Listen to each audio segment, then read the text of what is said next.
nosotros mismos, ¿no? De la noche a la mañana nos arrepentimos. No, ¿verdad? Algunos nos toma tiempo, ¿verdad? Creerle a la persona que nos habla, conocerlo, escucharlo. Y en el tiempo algunos hemos logrado creer en Jesús.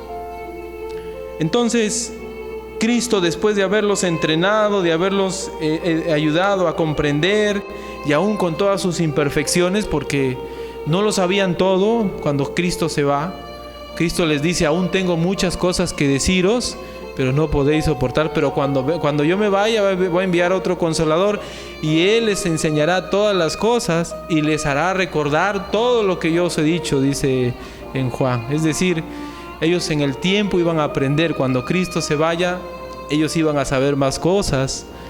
Y entonces, aún a ese grupo de personas, el Señor les dijo: id y predicad el Evangelio a toda criatura. Id y haced discípulos a todas las naciones. Y estamos nosotros estudiando el libro de Hechos, y en efecto, vemos en el libro de Hechos que la actividad más importante de ellos era la predicación. Les encarcelaban, y al día siguiente, ¿qué estaban haciendo? Predicando. Vino el Espíritu Santo, y ¿qué empezaron a hacer? Predicar, ¿verdad? Tuvieron problemas ahí en la iglesia cuando había mucha gente, se organizaron mejor, y como resultado de ello, más gente se arrepentía porque seguían predicando. Y lo habían llenado Jerusalén, en las palabras del sumo sacerdote. Y más abajito decía: y todos los días en el templo, un lugar público, un lugar donde todos podían ir, y ellos se paraban públicamente, hacían sus aires libres, y por las casas, dice, no cesaban de enseñar y predicar a Cristo. Había gente que empezó a oponerse más férreamente aún, y en Hechos 8:1, donde estamos, Saulo estaba allí atento a perseguirles, ¿verdad? Y les empezó a perseguir. Versículo 1 dice: en aquel día hubo gran persecución contra la iglesia que estaba en Jerusalén, y todos fueron esparcidos por las tierras de Judea y de Samaria, salvo los apóstoles. Ya los apóstoles se quedaron en Judea. Ellos tenían como un entendimiento, un llamado de que ellos debían quedarse allí. Pero los discípulos fueron esparcidos, huyendo, y iban predicando por las tierras de Judea, de Samaria, todavía dentro del territorio de Jerusalén.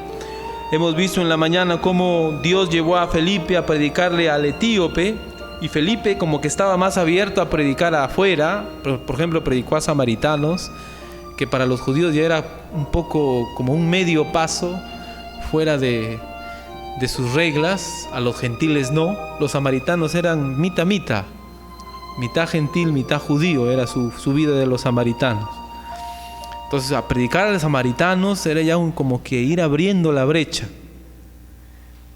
Versículo 31, mire lo que dice. Hechos 9:31. Busquen, por favor. Hechos 9:31. Noten lo que dice. Entonces las iglesias tenían paz por toda Judea, Galilea y Samaria, y eran edificadas andando en el temor del Señor, y se acrecentaban fortalecidas por el Espíritu Santo. Pregunta: ¿dónde había iglesias ya? En Jerusalén, eso es Judea. ¿Dónde más? En Galilea, la región de arriba. Si ustedes tienen el mapa, el sur es Judea, el norte es Galilea. ¿Y cuál es el otro? Samaria está en el centro. ¿Cómo se crearon esas iglesias? Por la persecución. Versículo 1 del capítulo 8. Vuelvan al capítulo 8, versículo 1. ¿Qué dice?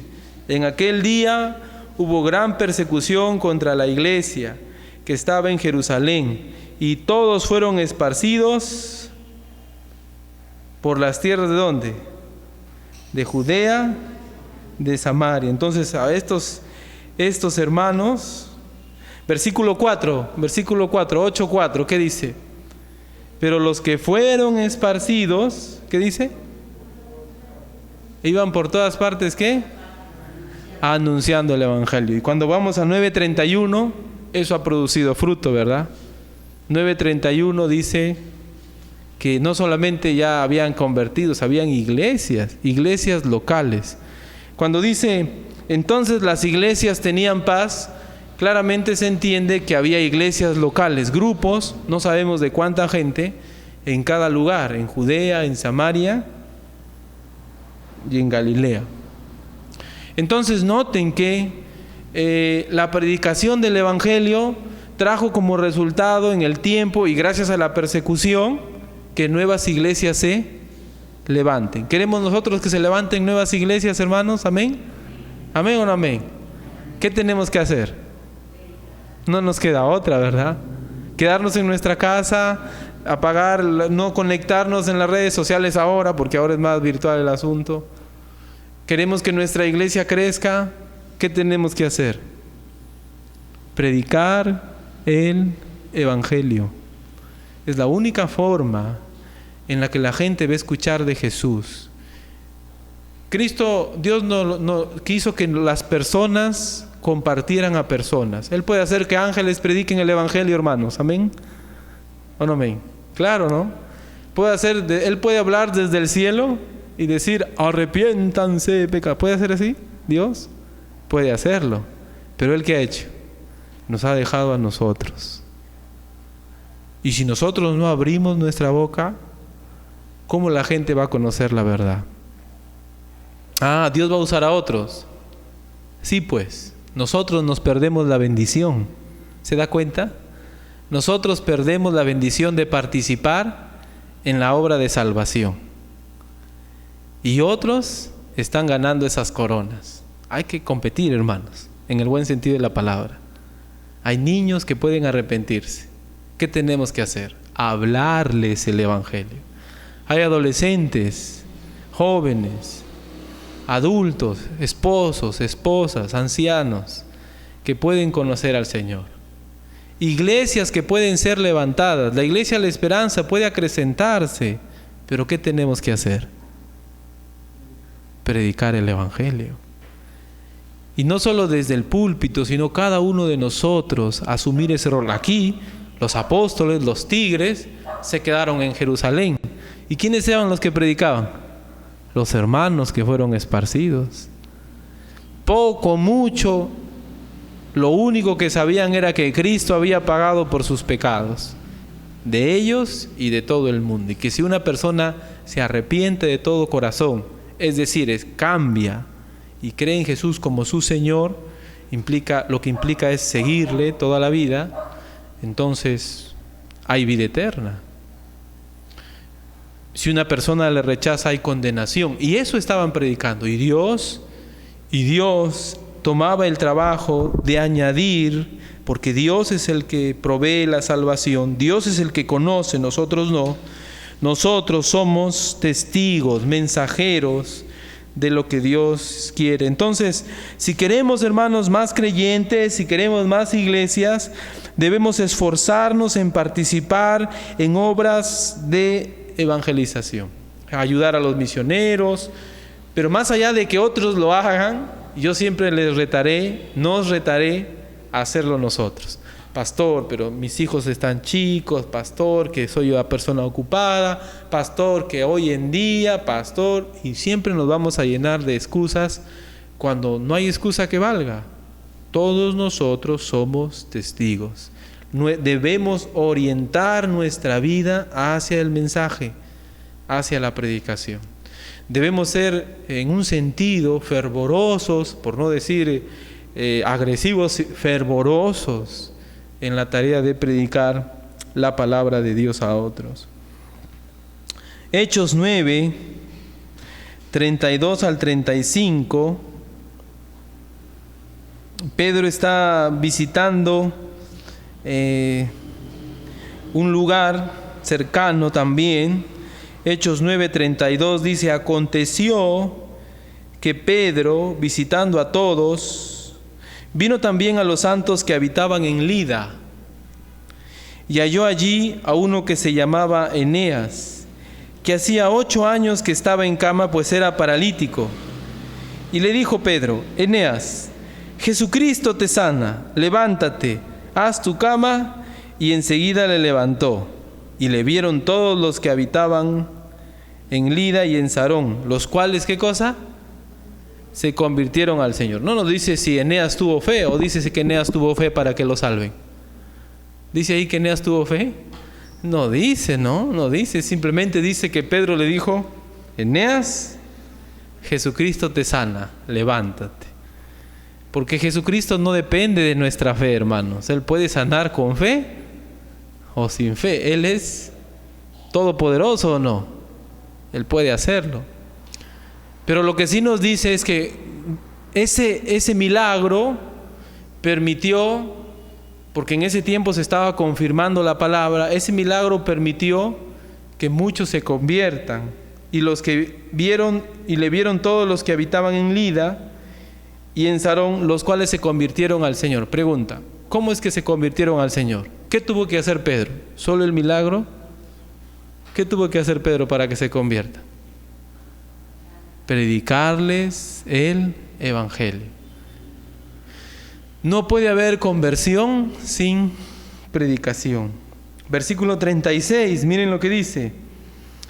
36 al 43. Había entonces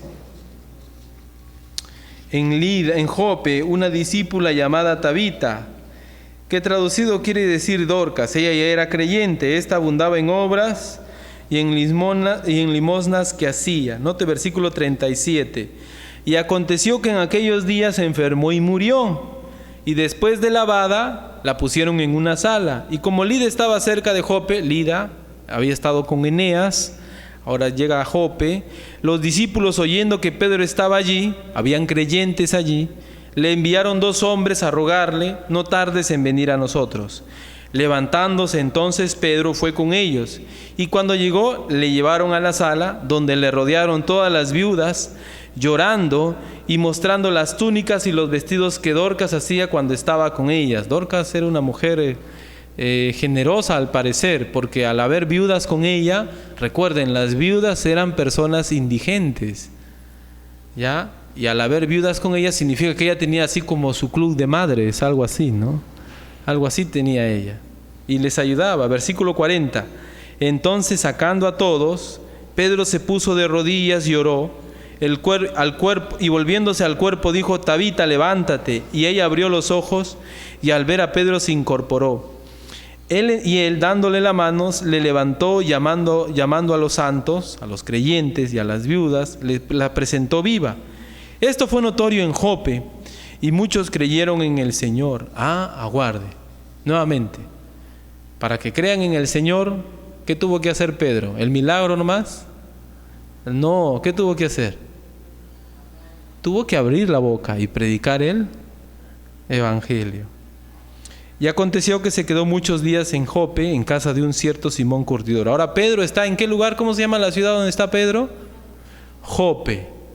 Y llegamos a Hechos, estamos en Hechos 9 ahorita, y cuando llegamos a Hechos 10, ya nos habla de un gentil llamado Cornelio. Hasta ahora, Pedro parece que ha predicado a judíos, pero ya llegamos a hablar de un gentil llamado Cornelio. Cesarea era un pueblo cercano a Jope, pero Cornelio era un prosélito. ¿Qué significaba ser un prosélito? Alguien que no era judío, pero que era de la religión judía. ¿Sí me dejo entender? Alguien que no era judío de nacimiento, pero que amaba a los judíos. Ser un prosélito de la religión judía implicaba que tú conocías a Dios, al Dios del Antiguo Testamento, no conocías a Cristo, tratabas de guardar la ley y amabas a la nación judía. Cuando uno lee Hechos 10, se ve que Cornelio era una persona temerosa de Dios y que amaba a los judíos, ¿no? Limosnas y todo ello, pero no era creyente, o sea, no era salvo. Era una persona que seguía la religión judía, así como el funcionario de Candace. ¿Desde dónde vino él? Desde Etiopía. No era salvo, pero era un seguidor de Dios, un seguidor sincero de Dios, pero desde el judaísmo, ¿ya? Desde el judaísmo. Hechos capítulo 10, versículo 24. Dios hizo que Pedro y Cornelio se junten, y en el 10:24 dice: al otro día entraron en Cesarea y Cornelio los estaba esperando, y Cornelio, siendo seguidor de Dios, imagínense, no habiendo escuchado el Evangelio todavía, Cornelio hace algo que nosotros debemos hacer, habiendo convocado a sus parientes y amigos más íntimos. Él sabía, ¿no? Ahora, ¿por qué hizo eso Cornelio? ¿Por qué Cornelio convocó a sus parientes y a sus amigos más íntimos? Vamos a mirar, la Biblia lo dice. Hechos 10, 40 al 43. ¿Qué empezó a hacer Pedro? Pedro empezó a evangelizarles. Noten Hechos 10, 40 al 43. A este Dios levantó al tercer día e hizo que se manifestase. Está predicándoles el evangelio. No a todo el pueblo, sino a los testigos que Dios había ordenado de antemano, a nosotros que comimos y bebimos con él después que resucitó de los muertos. Y nos mandó, y otra vez, somos testigos, que predicásemos al pueblo y testificásemos que él es el que Dios ha puesto por juez de vivos y muertos. De este dan testimonio todos los profetas, que todos los que en él creyeren recibirán perdón de pecados por su nombre. Lo interesante es que Pedro está haciendo algo que él pensaba no debía hacer. Pedro le está predicando a un gentil. Probablemente es la primera vez que Pedro le está predicando a un gentil. Pedro ha estado asustado. ¿Recuerdan la historia? Dios hizo bajar un lienzo con comidas prohibidas para los judíos, ¿verdad? Y la voz le decía: Pedro, mata y come. Y Pedro dijo: ninguna cosa inmunda he comido jamás. Y el Señor insistió, y Pedro entendió después que Dios quería que él le hable a los gentiles. En Hechos 11, versículos del 11 al 14, Pedro está contando su testimonio y está hablando como si fuera Cornelio. Está hablando Pedro, pero está contando la experiencia de Cornelio. Hechos 11 al 14. Noten lo que dice. Y he aquí, luego llegaron 3 hombres a la casa donde yo estaba, enviados a mí desde Cesarea. Y el Espíritu me dijo que fuese con ellos sin dudar. Fueron también conmigo estos 6 hermanos, y entramos en casa de un varón. Es Pedro quien está contando. Versículo 13. Y este varón era Cornelio, quien nos contó cómo había visto en su casa un ángel que se puso en pie y le dijo: envía hombres a Jope y haz venir a Simón, el que tiene por sobrenombre Pedro. Y noten lo que dice el 14. ¿Qué dice el 14? Él te hablará palabras por las cuales serás salvo tú. ¿Y qué me dice? ¿Y qué más dice?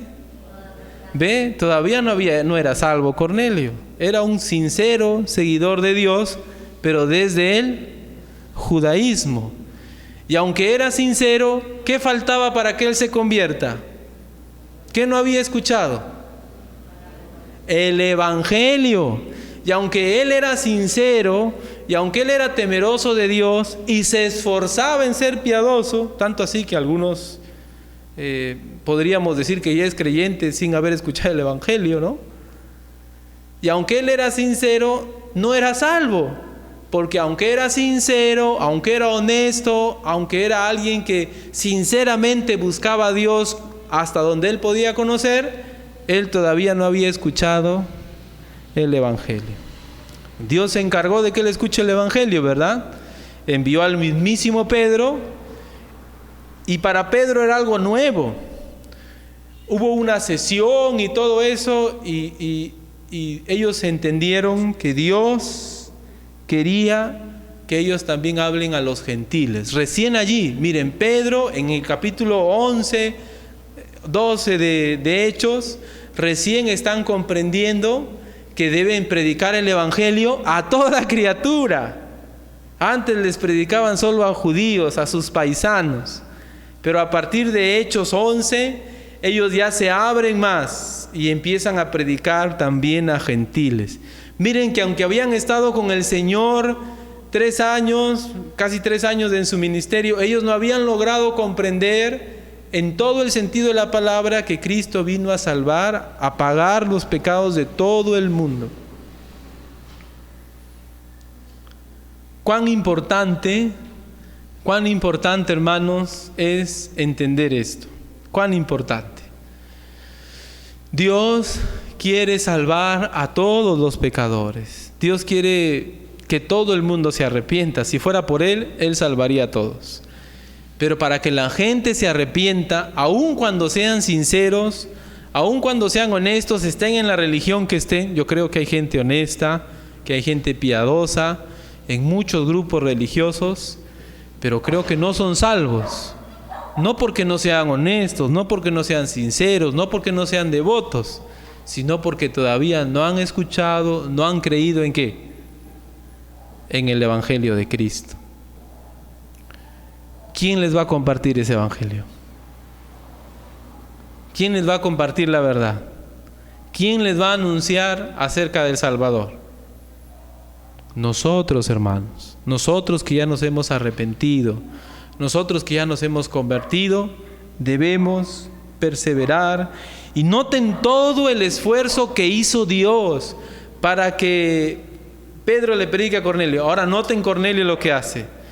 Nosotros sabemos, ¿no? Y vemos que Cornelio juntó a su familia y a sus parientes más cercanos y a sus amigos más íntimos.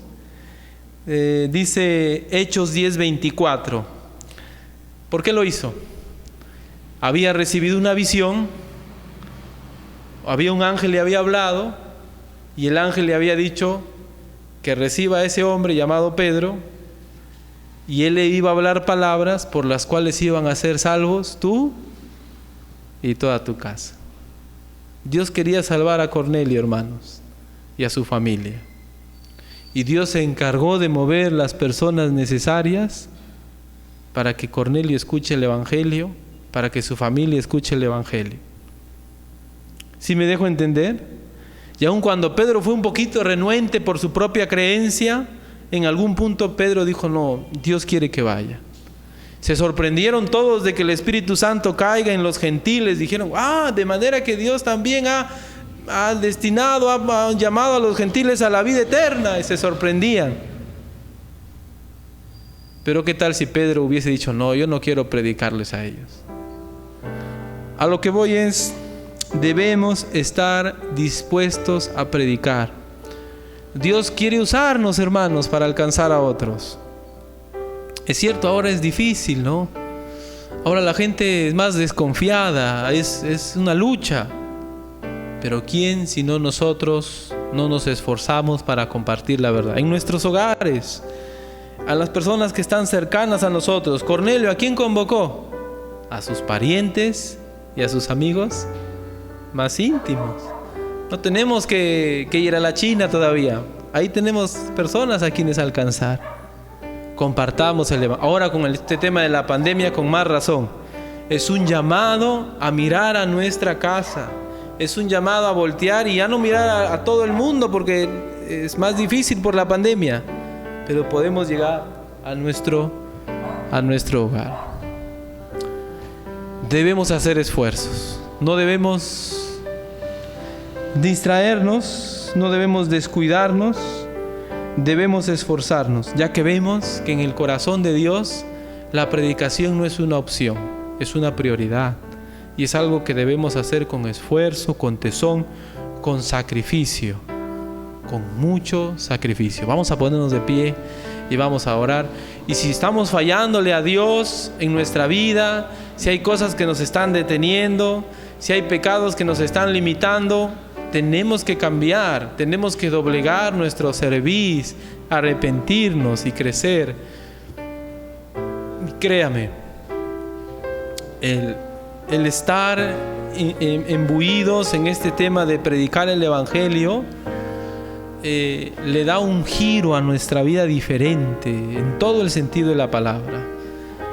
Es muchísimo mejor tener ese norte, esa orientación, esa brújula, y toda nuestra vida gira en torno a ello. Nosotros vamos a crecer saludablemente. Vamos a orar. Gracias, Señor, por los esfuerzos que vemos que tú haces para alcanzar a las personas, como en el caso de Cornelio, como el caso del etíope. Tú estás haciendo esfuerzos, moviendo a instrumentos dispuestos para llevar tu evangelio, para que las personas se salven.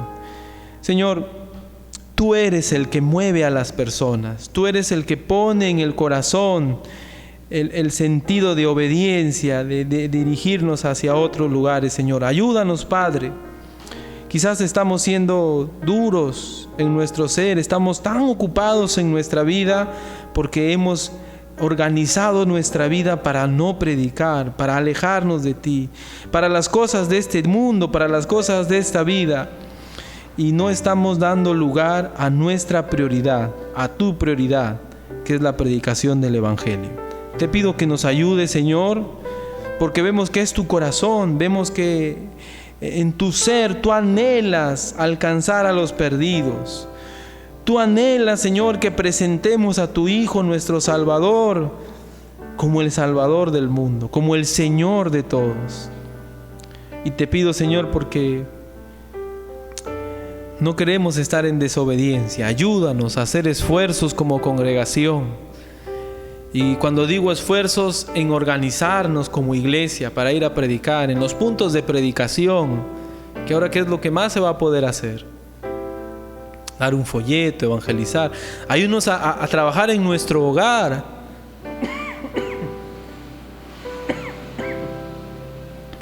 Ayúdanos, Señor, a esforzarnos, puesto que no sabemos qué será mañana.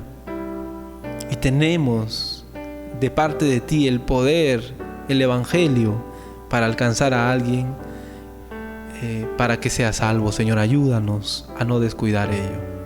Gracias te doy, Señor, por este tiempo. Y si hay alguien, Padre, que no te conoce, hazle recordar eso, que tiene que venir a Cristo, que tiene que seguirle de todo corazón.